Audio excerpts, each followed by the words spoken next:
Ecology बहुत ही easy subject है और बहुत ही इंपॉर्टेंट है। बहुत क्वेश्चन आते हैं इससे इकोलॉजी से, मतलब 4-5 क्वेश्चन तो मिनिमम मिलते हैं इसमें किसी भी एग्जाम में इसके लिए। ठीक है, सो इकोलॉजी जो है वो एक ग्रीक वर्ड से आया है और ग्रीक वर्ड का नाम है ओइकोलॉजी। ओइकोलॉजी। और जो ओइकोलॉजी वर्ड है ये भी अपने आप में दो वर्ड से मिलकर बना हुआ है। एक है ओइकोज, ठीक है, ओइकोस, एंड दूसरा लॉजी। और अगर इन ग्रीक वर्ड का हिंदी में इंग्लिश में मीनिंग देखें तो ओइकोस का मतलब होता है होम या फिर सराउंडिंग, और लॉजी मतलब कि study.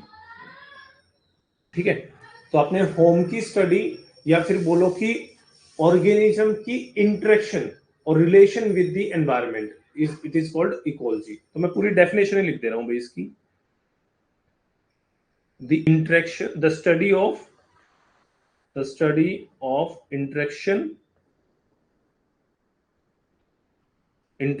and relation between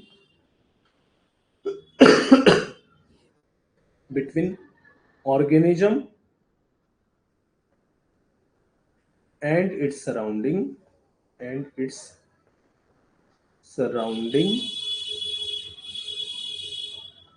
is called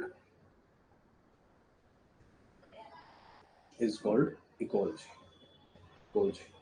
ठीक है, यहां से कोई क्वेश्चन नहीं पूछा जाता भाई, सबको पता है क्या होता है इकोलॉजी। ठीक है, अब इकोलॉजी को अगर हम देखें तो अगर इसकी हायरार्की देखें तो इकोलॉजी में क्या क्या आता है। ठीक है, तो इसमें 4 लेवल आते हैं, 4 level of hierarchy.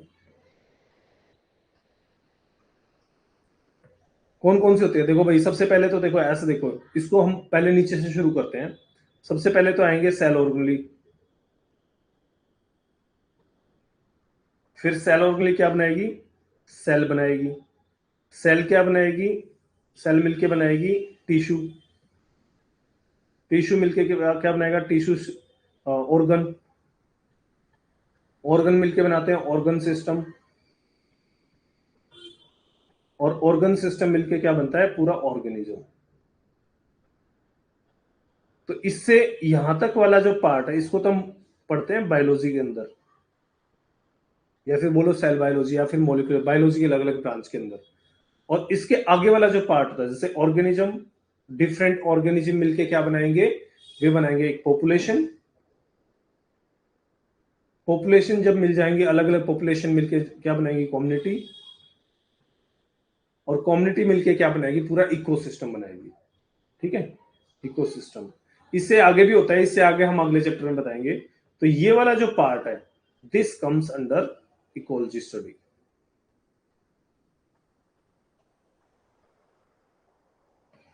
Ecology study.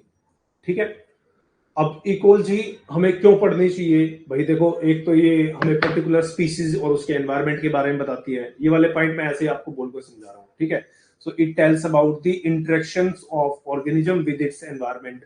ठीक है, interaction between biotic and abiotic factor के बीच में बताती है ये।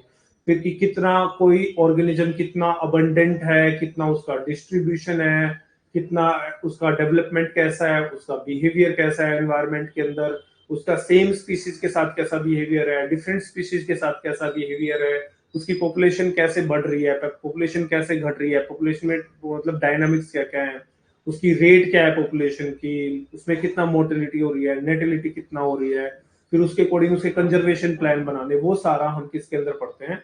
वो सारा हम इकोलॉजी के अंदर पढ़ते हैं। ठीक है, सो एक क्वेश्चन कई बार ये भी पूछ लेते हैं, कभी कभी आ जाता है, who is the father of ecology?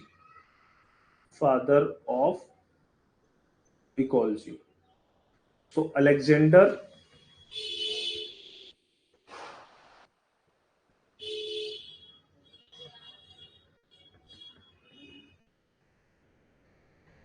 von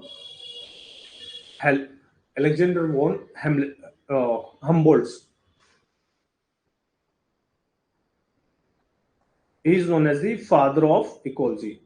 इसने क्या बताया था भाई? इसने बताया था भाई इकोलॉजिकल ग्रेडियंट्स के बारे में। इकोलॉजिकल ग्रेडियंट्स के बारे में।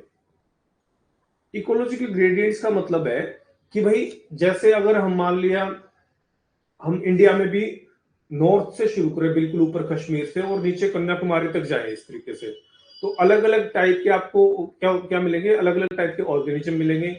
इवन ह्यूमंस में भी वेरिएशन मिलेगा आपको कि भाई जो ऊपर पहाड़ों में रहते होंगे उनका कलर थोड़ा सा ठीक होगा, जैसे जैसे नीचे की तरफ आ जाएंगे जहाँ पे मेन इक्वेटर होती है, इक्वेटर वाली लाइन होती है, वहां पे क्योंकि सनरेज डायरेक्ट पड़े तो उनका कलर थोड़ा सा डार्क हो जाएगा। तो इन्होंने क्या बताया था, ये बताया था कि भाई अलग अलग इकोलॉजी में, अलग अलग ज्योग्राफिकल रीजन में ऑर्गेनिजम्स के अंदर ग्रेडियंट मिलता है। ऑर्गेनिजम्स के अंदर क्या मिलता है, ग्रेडियंट मिलता है। तो वो इसने सबसे पहले स्टडी करा था और इसीलिए इनको क्या बोला जाता है, he is called as father of ecology. ठीक है, जो इकोलॉजी टर्म है वो दी थी भाई, ये भी क्वेश्चन पूछा गया है, ये दी थी अर्नेस्ट हैकल ने, Ernest Haeckel. Ecology term was given by Ernest Haeckel. और एक इनकी वो जर्नल होता था, एक बुक होता था, that is journal morphology their organism, मतलब journal morphology of the organisms. 1866 में ये पब्लिश हुआ था, जर्नल मॉर्फोलॉजी ऑफ एनिमल्स, ये एक जर्नल था इनका। ठीक है, ये जर्नल ऐसे ही है भाई, ठीक है, वो जर्नल JOUR जर्नल वाला नहीं है, इसका नाम ही है जर्नल मॉर्फोलॉजी ऑफ एनिमल्स। ठीक है, तो इस जर्नल में इन्होंने फर्स्ट टाइम इस वर्ड का यूज करा था, तो ही कॉइन्ड द टर्म इकोलॉजी। अब based on the environment, based on the interaction with the environment, इस इकोलॉजी को हम दो टाइप्स में डिवाइड कर सकते हैं, इकोलॉजी और of two types. First is AUT ecology, AUT ecology, AUT ecology, and second is synecology. भाई AUT इकोलॉजी जब होगी जब हम केवल किसी पर्टिकुलर स्पीशीज का या फिर किसी पर्टिकुलर ऑर्गेनिज्म का अगर सराउंडिंग के साथ, अगर एनवायरमेंट के साथ उसकी स्टडी कर रहे हैं। ठीक है, तो ये इसमें क्या होता है भाई, स्पीशीज, पर्टिकुलर स्पीशीज या फिर ऑर्गेनिज्म का सराउंडिंग के साथ स्टडी करें तो हम बोलेंगे AUT इकोलॉजी है। और अगर group of different organism, group of different organisms, भाई ये सेम स्पीसीज भी हो सकते हैं, डिफरेंट स्पीसीज भी हो सकते हैं। ठीक है, तो विद एनवायरमेंट अगर उनकी स्टडी करेंगे, उनके रेस्पेक्टिव एनवायरमेंट के साथ, तो उसको बोलेंगे सिनिकोलॉजी।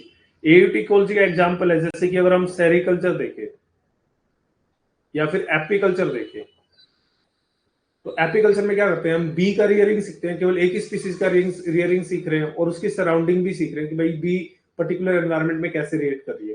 तो sericulture and apiculture they are the example of the AUT ecology. और सिन का मतलब होता है फ्यूजन, फ्यूजन मतलब डिफरेंट स्पीसीज का फ्यूजन। तो ये जब हम कम्युनिटी लेवल पे बात करते हैं,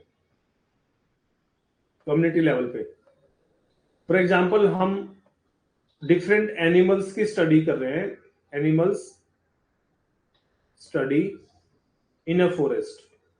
तो फॉरेस्ट में तो भाई शेर भी होगा, चीता भी होगा, कैट भी होगी, डॉग भी होगा, है ना, वो सारे होंगे वहां पे, फॉक्स भी होगा, रेट भी होगा, माइस भी होगा। डिफरेंट एनिमल्स को जब एक साथ हम स्टडी करेंगे then it is called as synecology. तो इसमें बहुत सारे एनिमल को एक साथ स्टडी करा जाता है, इसलिए इसको इकोलॉजी ऑफ कम्युनिटी भी बोलते हैं, ecology of community.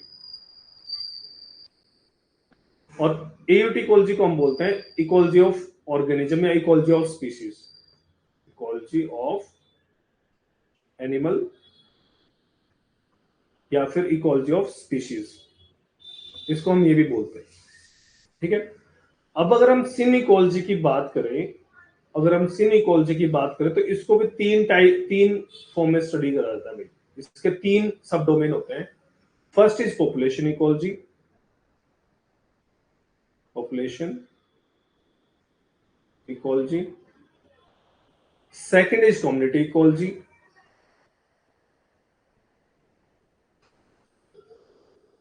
second is community ecology, and third is ecosystem ecology. ecosystem ecology, तो इसमें जो भाई हमारा सबसे इंपॉर्टेंट टॉपिक है वो है हमारा पॉपुलेशन इकोलॉजी, और इसी को हम आगे डिटेल में पढ़ने वाले हैं, ठीक है। और ये पढ़ेंगे हम नेक्स्ट क्लास में। ठीक है विमलदीप,